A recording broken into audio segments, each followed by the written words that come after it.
Nah, yang pertama ada Anggi Muhammad Hanafi sebagai moderator. Untuk hobinya apa saja selain duduk, dan untuk moto hidupnya, teruslah bergerak karena dengan terbentur kita akan terbentuk. Yang kedua yaitu ada Azba Aulia sebagai presentator pertama.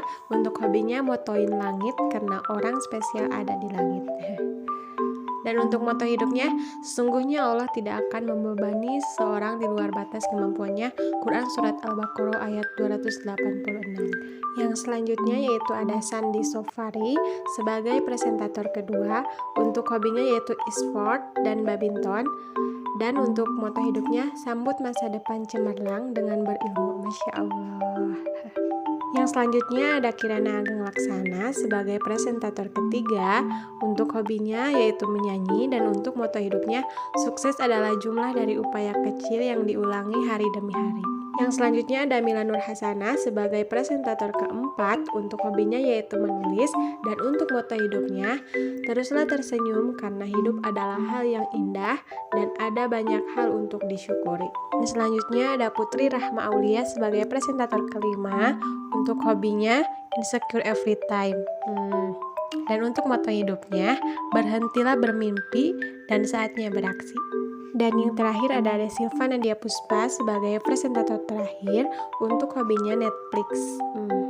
Dan untuk motonya, jangan pernah tersandung hal-hal yang sudah berada di belakangmu.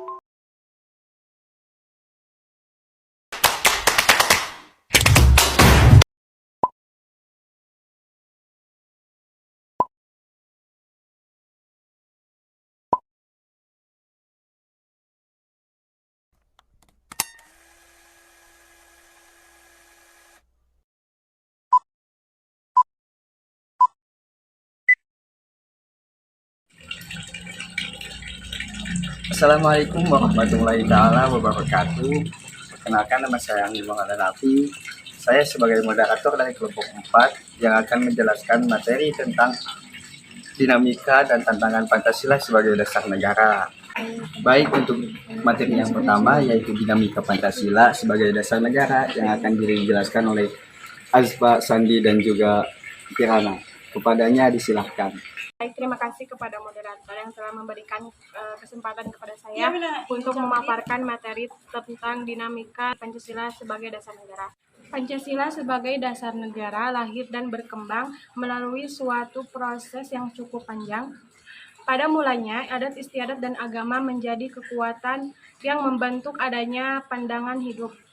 Setelah Soekarno menggali kembali nilai-nilai luhur budaya Indonesia, pada 1 Juni 1945 barulah Pancasila disuarakan menjadi dasar negara yang diresmikan pada tanggal 18 Agustus 1945 dengan dimasukkannya sila-sila Pancasila dalam pembukaan Undang-Undang Dasar Negara Republik Indonesia tahun 1945. Dengan bersumberkan budaya, adat istiadat, dan agama sebagai tonggaknya, nilai-nilai Pancasila diyakini kebenarannya dan senantiasa melekat dalam kehidupan bangsa dan negara Indonesia.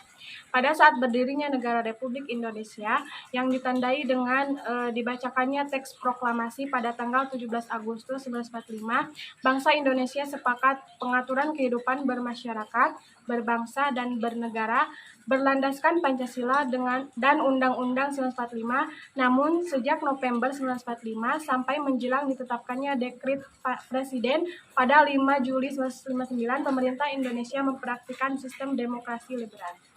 Baik, di sini saya akan melanjutkan materi yang telah disampaikan oleh Saudari Azba. Setelah dilaksanakan dekret Presiden, Indonesia kembali diganggu dengan munculnya paham lain. Pada saat itu, sistem demokrasi liberal ditinggalkan, perdebatan tentang dasar negara di konstituante berakhir dan kedudukannya Pancasila diperkuat. Tetapi keadaan tersebut dimanfaatkan oleh mereka yang menghendaki berkembangnya paham haluan kiri atau komunis.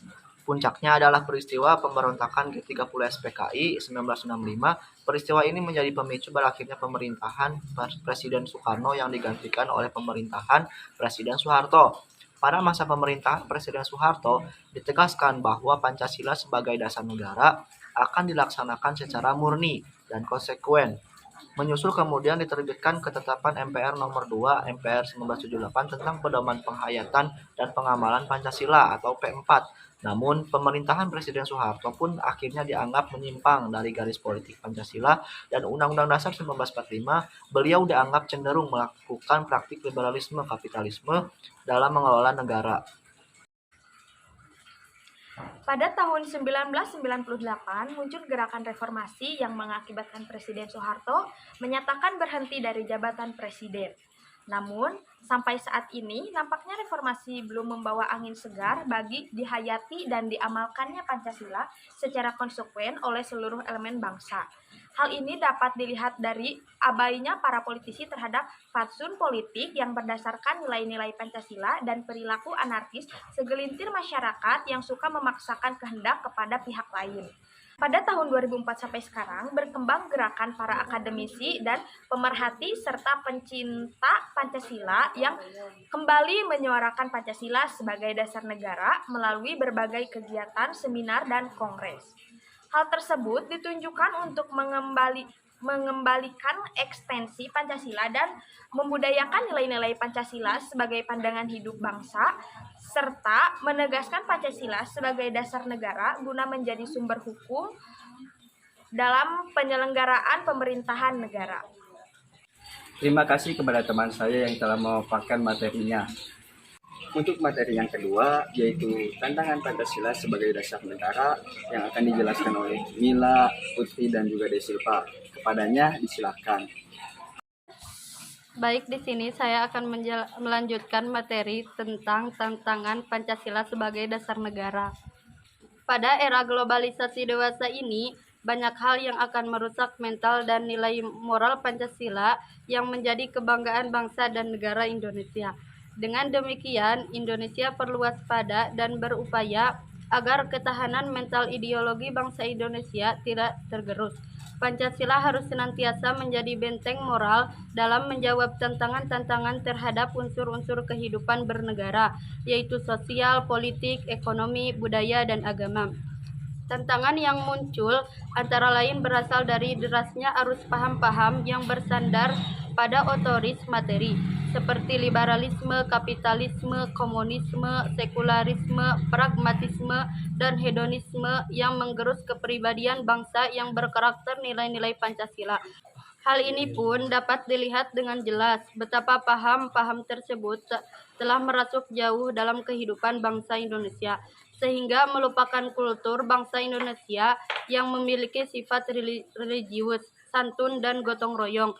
Apabila diterkait dengan tantangan yang melanda bangsa Indonesia, sebagaimana yang telah dijelaskan oleh rekan saya Mila Nur Hasanah, maka dapat diidentifikasi. Nah, yang pertama yaitu dilihat dari kehidupan masyarakat, terjadi kegamangan dalam kehidupan bernegara dalam era reformasi. Ini karena perubahan sistem pemerintahan yang begitu cepat, termasuk digulirkannya otonomi daerah yang seluas satu pihak dan di pihak lain. Masyarakat berasa bebas tanpa tuntunan nilai dan norma dalam kehidupan bernegara. Akibatnya, sering ditemukan perilaku anarkisme yang dilakukan oleh elemen masyarakat terhadap fasilitas publik dan aset milik masyarakat lainnya yang dipandang tidak cocok dengan paham yang dianutnya. Nah, yang kedua, dalam bidang pemerintahan banyak muncul di ranah publik aparatur pemerintahan baik sipil maupun militer yang kurang mencerminkan jiwa dasar kenegarawanan terhadap fenomena perilaku aparatur yang hanya mementingkan kepentingan kelompoknya saja. Hal tersebut perlu dicegah dengan cara meningkatkan efektivitas penegakan hukum dan melakukan upaya serta sistematis dalam pembuatan politik hukum atau kebijakan negara lainnya, yaitu membudayakan nilai-nilai Pancasila bagi para aparatur negara. Tantangan terhadap Pancasila sebagaimana yang diuraikan oleh Saudari Putri hanya merupakan sebagian kecil saja, karena tantangan terhadap Pancasila itu seperti fenomena gunung es yang tidak terlihat lebih banyak dibandingkan yang muncul di permukaan. Hal ini menggambarkan bahwa upaya menjawab tantangan tersebut tidak mudah. Oleh karena itu, seluruh elemen masyarakat harus bahu-membahu merespon secara serius dan bertanggung jawab guna memperkokoh nilai-nilai Pancasila sebagai kaidah penuntun bagi setiap warga negara, baik bagi yang berkiprah di sektor masyarakat maupun di pemerintahan. Dengan demikian, integrasi nasional diharapkan semakin kokoh dan secara bertahap bangsa Indonesia dapat mewujudkan cita-cita dan tujuan negara yang menjadi idaman seluruh lapisan masyarakat. Baik, terima kasih kepada semua presentator yang telah menjelaskan materinya dengan baik. Oke, saya Anggi Muhammad Hanafi. Kami undur diri. Wassalamualaikum warahmatullahi wabarakatuh.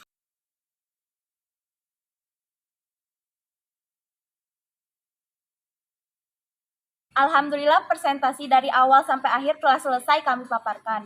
Mohon maaf bila ada kata yang salah atau bahasa yang kurang dimengerti. Semoga bermanfaat. Sekian dari kelompok kami. Wassalamualaikum warahmatullahi wabarakatuh.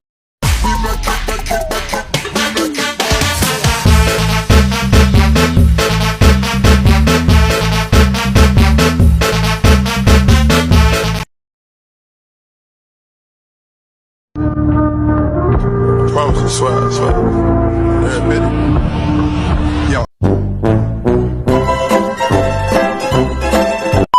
Assalamualaikum warahmatullahi wabarakatuh. Perkenalkan, nama saya Anggi Muhammad Hanafi. Saya sebagai moderator dari kelompok 4 yang akan menjelaskan tentang Terima kasih kepada moderator. Baik, di sini saya akan melanjutkan materi. Baik,